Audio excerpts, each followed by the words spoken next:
Was buying a normal Cluedo an option? Yeah. Did I spend weeks redesigning and making one from scratch? Also, yeah. And I regret nothing. I honestly think that I've had way more fun making it than I will ever playing it. Hi, I'm Lou, and I love making things and customizing them so they fit more my aesthetic and they feel special to me. So, when Atom Stack, the sponsor of this video, reached out to me to see if I'd try their P1 laser engraving machine, I knew exactly what I wanted to do, and it was redesigning my favorite board game from when I was young and making it from scratch. Here is the vision. I want it to look cute with the colors I love, my style and my characters. I also want it to look and feel premium and not DIY, if you know what I mean. Lastly, I want it to belong in my library when I'm not playing, and for that I will be making a box for it that looks like a book, so I need the game to fit into it when stored. For that last part, the solution to make it fit in a fake book box actually came from the laser engraver itself. See, this engraver's workspace is approximately 10 by 10 centimeters, so I thought I could buy 10 by 10 pieces of wood and just use 9 of them to make the board. That way I can store them in a pile which will go perfectly into a fake book box. Then the rest will fit around it nicely. First, let's make it cute. I retraced the original board and made it cuter and more cozy. I changed a few rooms. The ballroom became a green room, the hall became a bedroom, the conservatory became a bathroom, and the billiard room became a guest room. For the changes to make more sense, I also moved a few rooms around, and this is the design I ended up with. I also turned the original characters into cute bears and changed all the weapons, but I'm going to show you those later. Okay, let's bring this game to life. So, as I said, I'm going to use 10 by 10 centimeter pieces of wood for this project. So I divided my board design into 9 tiles and engraved them. Here is the machine I'm using, the Atom Stack P1. This is a paid sponsorship, but every thought I'm going to share is my own. This laser engraver is every crafter dream in my opinion. It is small, portable and nice looking, so it will fit perfectly into any crafter's space. And most of all, it's pretty cheap for a laser engraver and compared to a lot of crafters' tools and machines. Plus you can get an infrared laser head and open up even more possibilities, because with that you can engrave pretty much any type of metal, glass, mirrors, plastic and more. I can actually blab about how I love this machine for so long, but images are worth thousands of words, so I'm going to make another video, so stay tuned. Once the tiles were done, I started engraving and cutting the pawns, or tokens, however you want to call them. Every character is made from 2 pieces, one for the front and one for the back, that I will glue together. I did that so they would stand on their own without needing a stand, and so that I could have them be recto verso, so that we could see their cute little bums. Then time to make the weapons, but more on that later. Don't be impatient. Lastly, I engraved and cut the cards. I initially wanted to print them on cardstock and then engrave and cut them with the laser, but it did not work out the way I thought. So I had to rethink them and decided to make them out of wood, like pieces of Scrabbles. And because the cards are small and thick, you cannot really hold them like you would real cards. So I cut some pieces of wood to make holders. And just for fun, because why not? I cut 3 holes on the middle board tile to place the murder cards. For the colors, I was not sure what medium I was going to use, so I did some tests. The first idea I had was to use coffee for the wood elements on the board, like the flooring in some rooms, for example. And I loved the result. I ended up liking the color so much that it was what I used for the bears, and to have a shade lighter for the nose and tummy, I just added more water. Then for the real colors, I tried a few things. I tried colored pencils.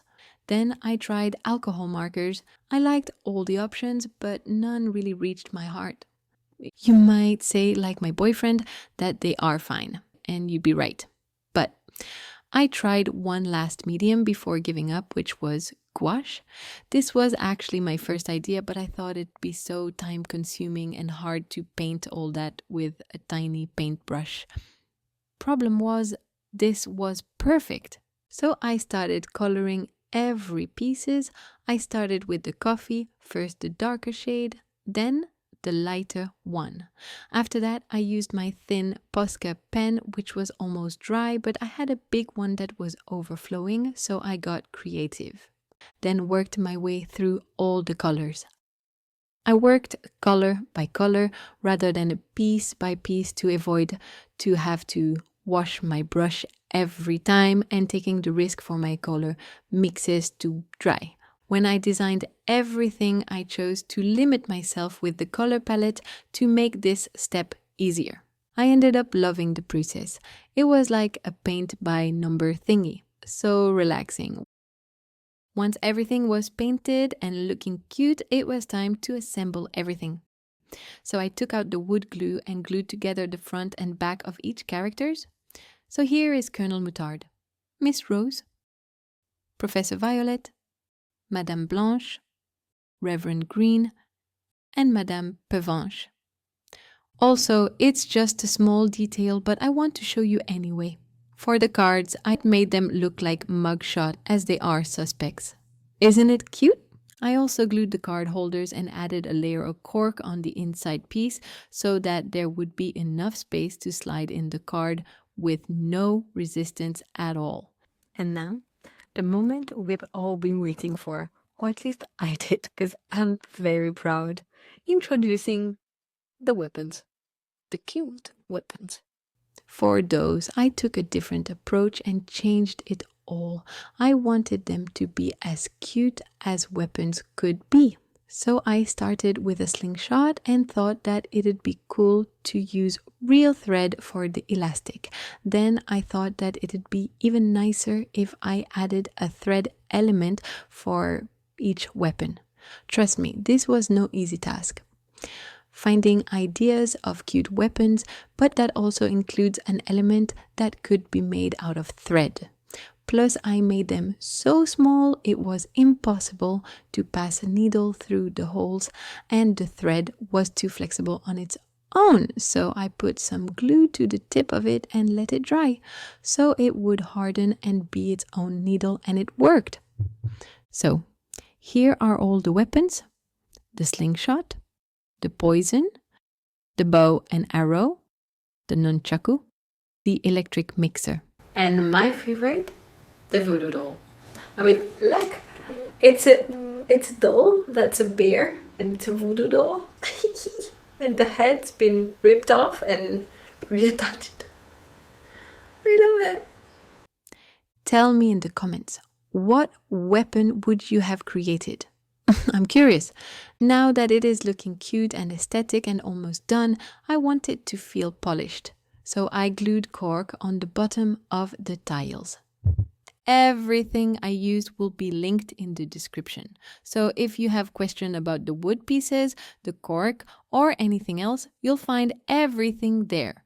This step made all the difference. It adds so much to the feeling of having a well done, well finished, and polished product. Just listen to the noise it makes without them.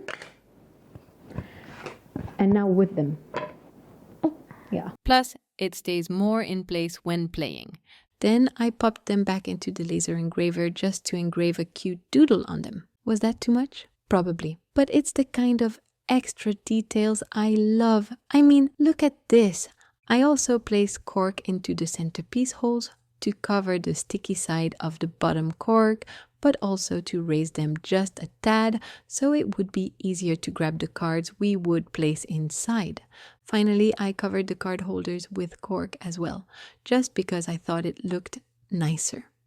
Of course, we wouldn't be proper detectives if we couldn't take notes.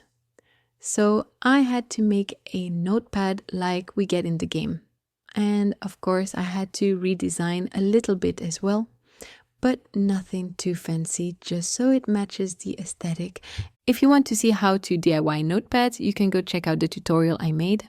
But it is pretty simple. After you cut your pages, you stack them, press them, and apply some white glue to the top edge and let it dry. If you want, you can also trim the other edges afterwards. Again, I went a step too far and sanded the edges to have a more polished feel. And voila! I could have stopped here. Throw in some pencils or pens and some dices and it would be good enough. But I didn't do all of that just to make it good enough. So I bought bamboo pens so I could engrave them with the name of each characters. I also bought blank dices and engraved footprint instead of dots using the infrared head of the machine. This was probably the most extra thing I have ever done for a DIY, but they bring me joy. So do not judge me. I'm only human. So here it is, my fully redesigned, engraved, cuter than it has any right to be version of Cluedo. Every little piece, from the board to the pens to the dice, feels personal. And honestly, I think this is my favorite DIY I've done in a while. It turned out even better than I thought it would. I cannot wait to play with it and bore everyone every time telling them how I made it myself. Thanks again to Adam Stack for sponsoring this video and giving me carte blanche. It means a lot to have partners who trust my vision. And yes, it all fits perfectly into a book-shaped box, which you'll see me make in the next video. In the meantime, I invite you to check out another video of mine.